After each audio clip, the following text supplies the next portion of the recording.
Hey guys, welcome back with another video with Linksi. Hope you're having a lovely time. Today we're gonna have a special video. Today we're gonna do a tier list of all the legendary lords in Total War Warhammer, all of them based on a number of things. How cool they are, how strong they are, and how above all else, how useful they are. This is completely not biased at all. There will not be any personal preference at all, I promise. And yeah, let's just get started. So first things first, yeah, we're gonna look for good old Ikit Claw. We're gonna put him S tier, and everyone else starts being put into a D tier, because this is how it works. I'm taking the piss. Okay, let's just get started. So, first things first, we have Tyrion. Tyrion, for me, is an outright A or S tier, if not an S tier, with his skills for buffing himself, becoming, with his legendary items on the campaign map, an unkillable machine with extra health that regenerates when he's about to die, being able to buff his units incredibly, and then above all else, making economy go crazy and making units over faction-wide cheaper, plus public order faction-wide. I'll give him an S tier. It's straight and simple, like he's super strong and he goes there. Teclis, on the other hand, he used to be a much stronger character than he is now. However, now he simply makes... he's been nerfed heavily, so I'd say even he's a B tier. He doesn't have faction-wide bonuses, but then he's an incredible fighter, super strong magic, and he's gonna hold his own, but he doesn't really buff his faction that much. With regards to Alarielle, Alarielle the Everqueen, she is quite strong. She does give an incredible buff to the faction, however it's not that strong. She does make it possible to recruit Sisters of Avalon in a turn less, allowing you to be able to mass produce them. Even when you get her and have Tyrion, you'll be able to get Sisters of Avalon in one turn on global recruitment very easily and for quite cheap. She also gets extra handmaidens, but in reality, still, technically speaking, in my opinion, she's just slightly weaker than Elite and R, who will also, in my opinion, get an A tier. And this is simply due to the fact that he does incredible job in terms of campaign management. He does give his faction incredibly good public order bonuses, but I do believe he does struggle a little bit in battles and in his army strength. He does make Shadow Warriors incredibly strong, indestructible, to be honest. But the downside is that he's super squishy and it's nowhere near as good as Tyrion. Again, if I was to put it in a proper guide, he's much stronger than Alarielle, slightly weaker than Tyrion. The same would not be said for Eltarion, who I would put into S tier, simply put because he just has so much raw power and he buffs his units to such an insane point of craziness. Along with that, he does give his faction some unique buffs as well. Imric is an incredibly strong lord, really good fighter, some really good buffs.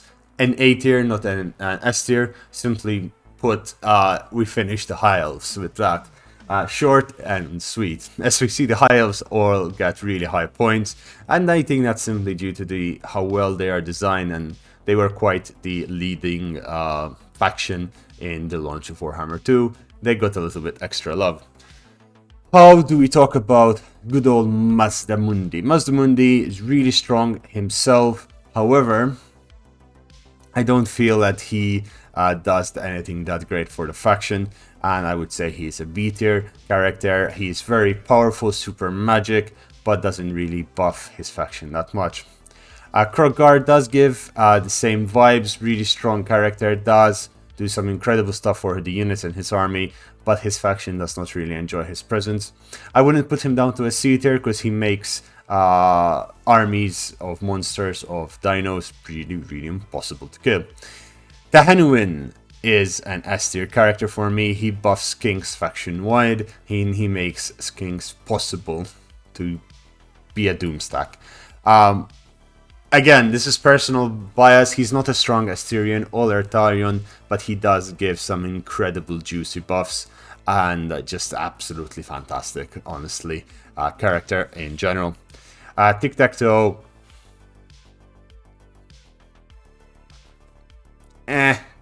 He buffs Aragon Riders. Nekai. Well, Nekai's a super strong fighter. He does buff Croxigors, but that's it. that's literally it. He does nothing else. Just what the hell. Gorok, on the other hand, Gorok would be a good A-tier character, giving some really strong faction buffs and really strong buffs towards Soros units. Again, if you're playing on Legendary, not the best.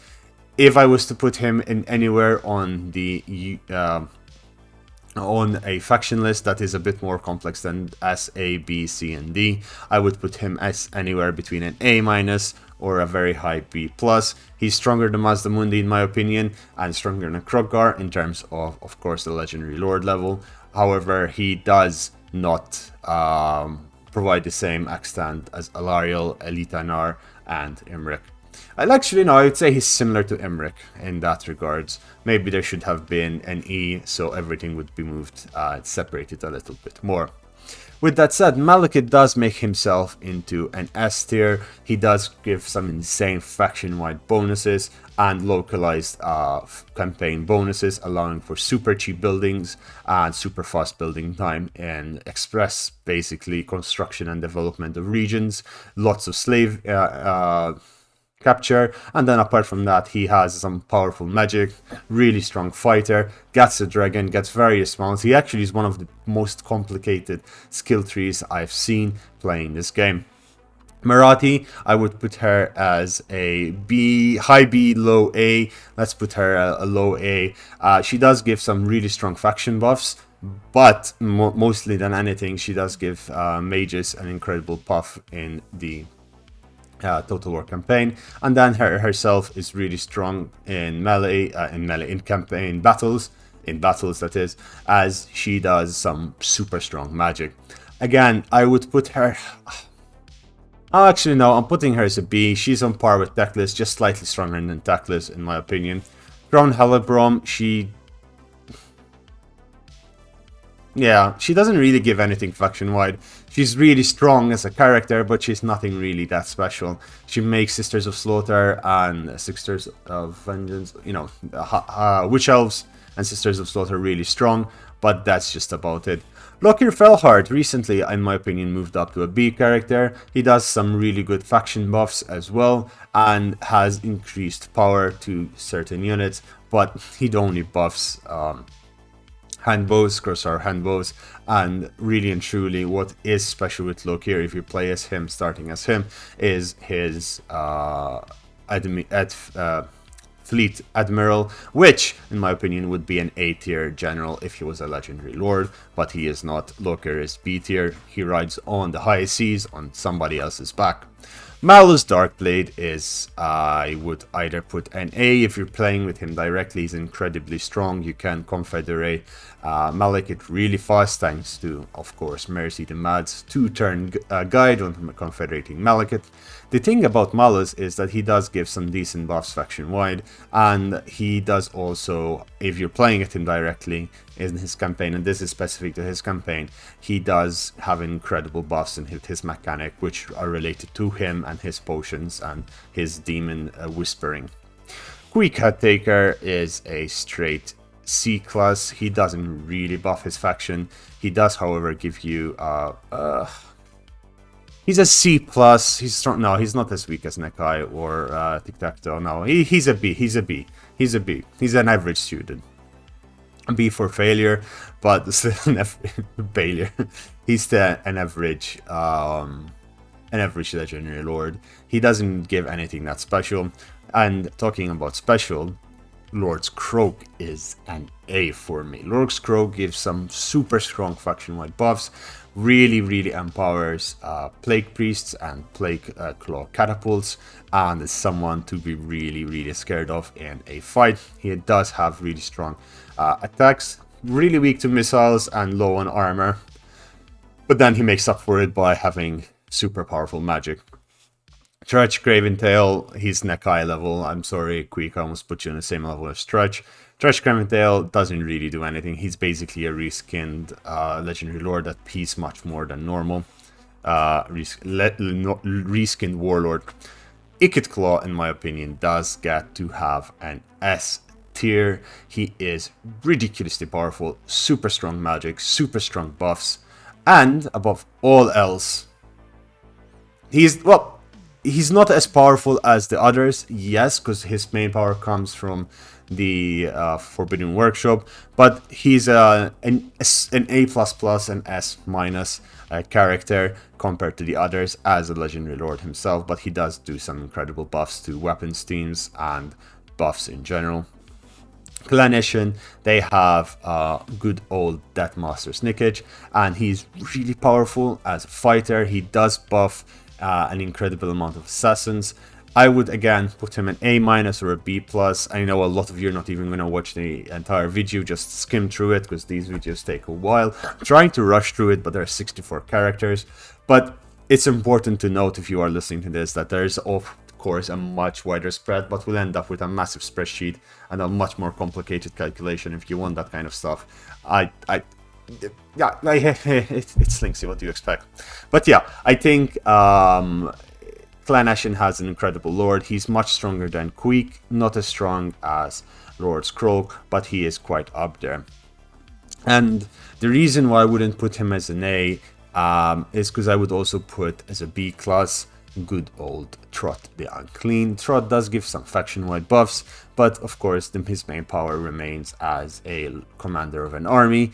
And then it comes in the form of the Flesh Laboratory, but we're not discussing faction unique buffs, but we're discussing the Legendary Lords. And that's why we will put Luther Harkon as another B class Legendary Lord. Most of them are in the B class, and you know, it would make sense having a little bit of a bell curve like this, because that's the average you want to achieve. Luther Harkon is an incredibly powerful melee combatant, makes his army super strong, but then he does not make his faction as strong as he could. Compared to Count Noctilus. Count Noctilus is just an S tier. With Count Noctilus, within 26-27 turns, you can have a full army of Dread Fleets. You can have a full army, pretty much, of Necrofex Colossi. Now I understand that is his faction mechanic, but also you cannot confederate Legendary Lords with regards to the pirates, so this is something to keep in mind. If you're playing Count Noctilus, you have that intact. Now, I know this is arbitrary, you have your own opinion, this is mine. Feel free to roast me down in the comments below. Also like the video, and if you're new and you haven't subscribed yet, this is a good time to subscribe. And that's why we're gonna place Aranessa Soulspire as a D character. I played her a few times and she just is a disappointment. She's a disappointment. She's neither a pirate nor a mermaid. She's a crab, but not a crab. She's a human, but not a human. I don't know what she is. Jokes aside, I just don't see her as a very viable Legendary Lord. She's not very powerful, and frankly, oftentimes I would just swap her out with a generic Lord, which would give me better results. That said, Silos Stradarfin, I would put her in the same level as Stretch Craventail. She yells just as much, and yeah, there isn't really anything that she does that is exceptional, in my opinion. She does have some unique magic, but she's not really that powerful herself. Cetra, the Imperishable. Well, Cetra is a A-tier lord, not an S-tier.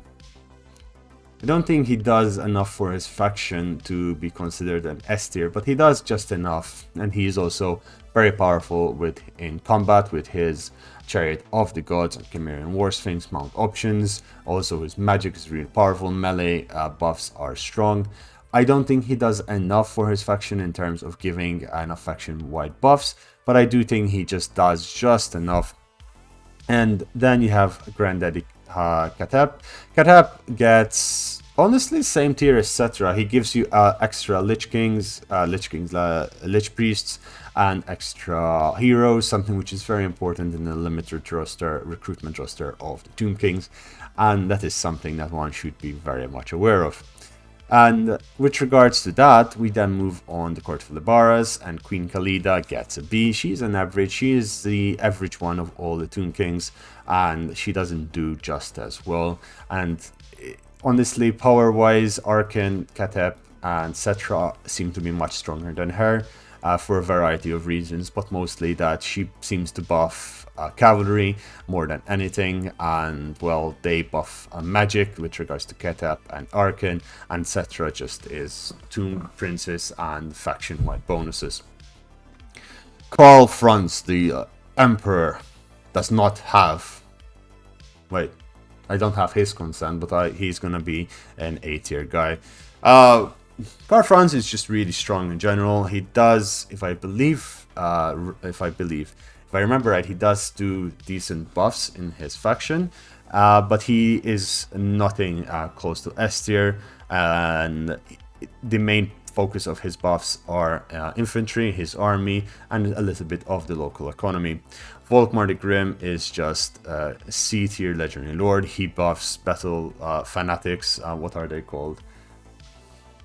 The pilgrims. What? No, not the pilgrims. No, those are battle pilgrims. Those are Brettonians. Oh my god. Flagellants.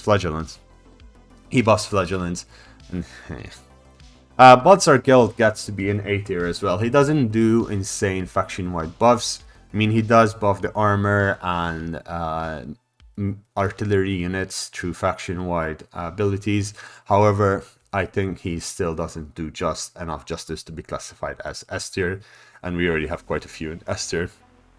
However, he's much stronger than most of B tier. He's a stronger magician than, in my opinion, than Tactless and Mazdamundi in the campaign as it is, and of course Memorati, because of how cheap his magic is, how fast he is, and simply put, he's better. He's just better. I don't know how to put it. It's Balthasar Geld, boys. It's Balthasar Geld. Marcus Wolfhard gets a B. Again, he's decent in combat. He's decent overall. Gives semi-good faction buffs, but really and truly what he buffs are the Huntsmen, and those are his army.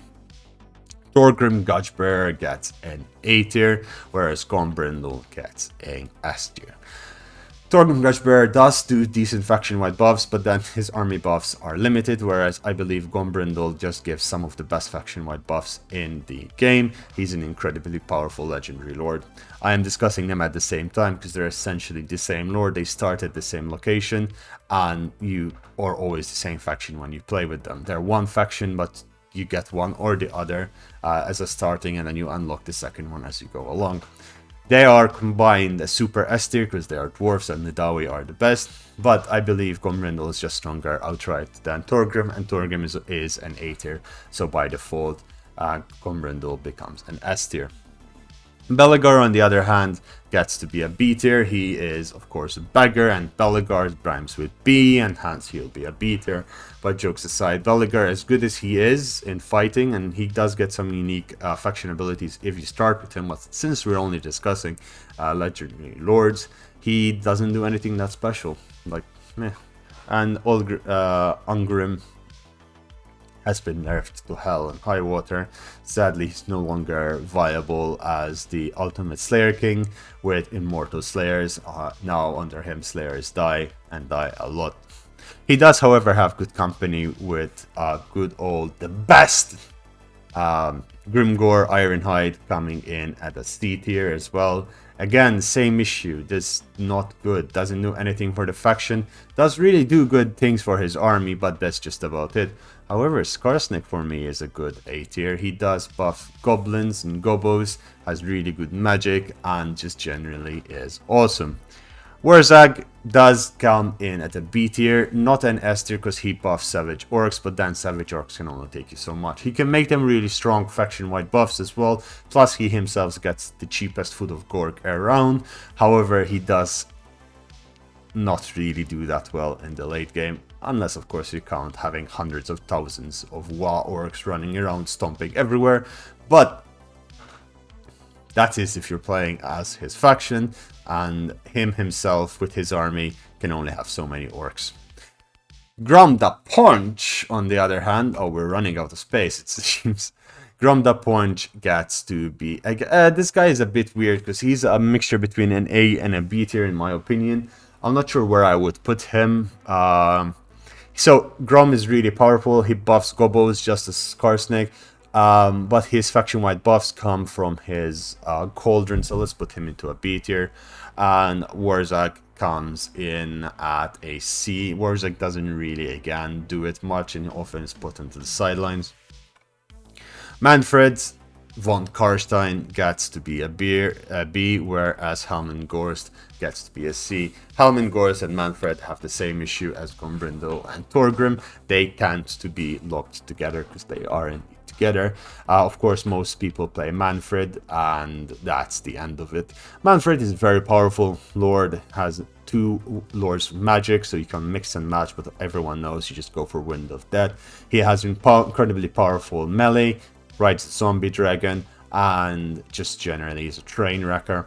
He does not, however, buff his faction that much, not when you combine the mighty power of Isabella, which I believe she is an S tier because she does give incredible buffs to vampires and to good old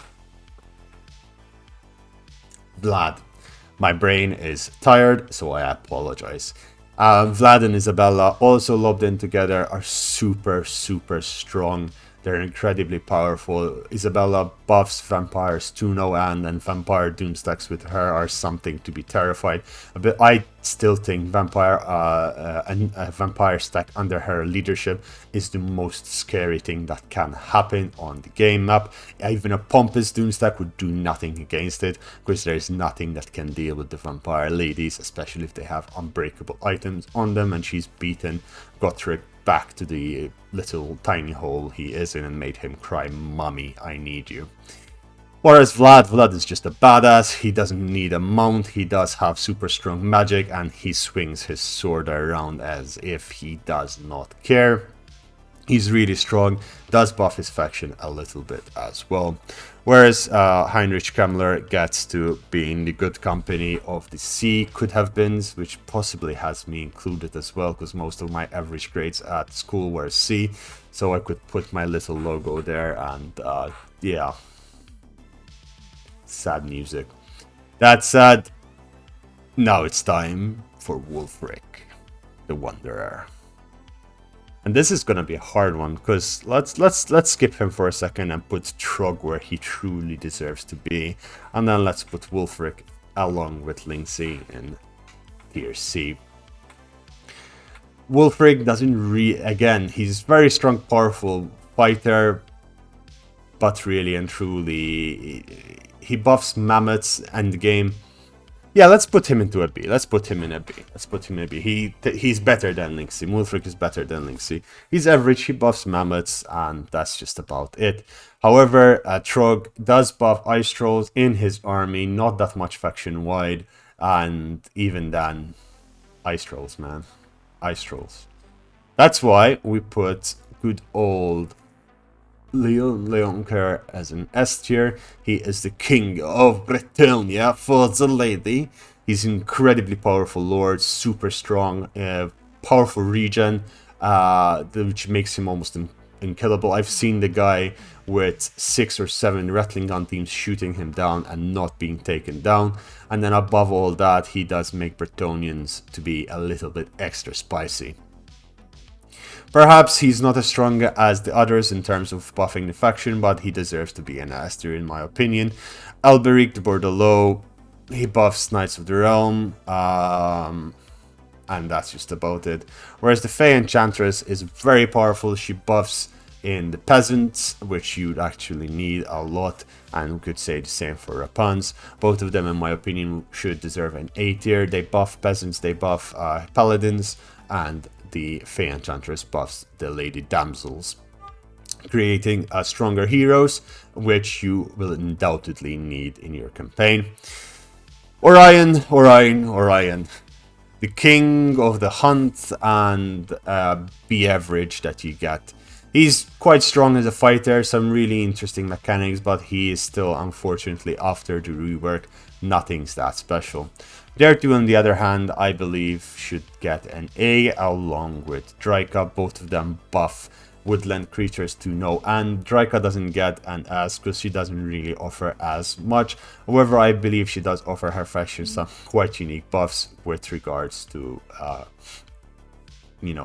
buffing the individual trees. making trees buffer. Big muscle trees. However, something which I would say is better than that, and almost an S tier, but not quite, would be the sisters. The sisters are really strong. They do have a faction-wide buff, but unfortunately it's only one. They buff the arrows of Cronus and the flying creatures, making them cheaper and stronger, but this is only if you're playing as them, so they only get to be in A tier. Kazrak One Eye, Morgur the Shadow Grave, and I forgot the third one. Malagor the Dark Omen. Morgur gets to be a B because he does have a decent buff for Nurgle Stink, and decent fighter. Kazrak and Malagor. No. Someone who is an A, and I did not expect to put him as an A, is of course good old sexy Archeon. Archeon buffs faction wide. I believe it is his skill that buffs them. I'm not sure if it's his faction skill or not. I'm slightly confused on that one, how it works. But he does buff in units faction wide according to their rank, making Chaos Warriors very powerful. Kolek is the same. He buffs good old... yeah, no, what am I saying? You go there. No. Archeon is to be a B. Kolek is the A. Boy, he's the game in town. Kolek buffs Dragon Ogre, Shaggots, and Dragon Ogres, making them nigh on free for his faction. Super strong as well. And just generally gives a lot of badass hard kicking. And yeah, Sigvald the Magnificent gets a D. He just spent the time looking in the mirror and forgot everything else. He buffs Marauders, guys. Like, come on. The last one I would edit seems to be Rakart. Rakart, in my opinion, is a B. He's very strong in his faction mechanic, but as a lord himself, he only has specific buffs and make him not that much better than a high beastmaster in general. Ladies and gentlemen, I hope you enjoyed this video. If you did, please let me know. Tell me how bad or how wrong I was. I will link down this tier maker list down below. It was created by Alex the Knife, so go give him some love on Twitter. I'll link his Twitter in as well. And yeah, I hope this was entertaining. I hope it's recorded as well. I'm looking down at the side. It seems it's still recording, but you never know with this stuff. I know this is not the list as 100% optimized as it should be, but you're gonna tell me where I went wrong, and then we're gonna work together and finding a compromise on the situation. That said, I would love to hear your thoughts on... I think my headset just died. I would love to hear your thoughts where each lord should go and what you believe we should be doing. Have a lovely day, and I'll see you tomorrow. Take care and goodbye.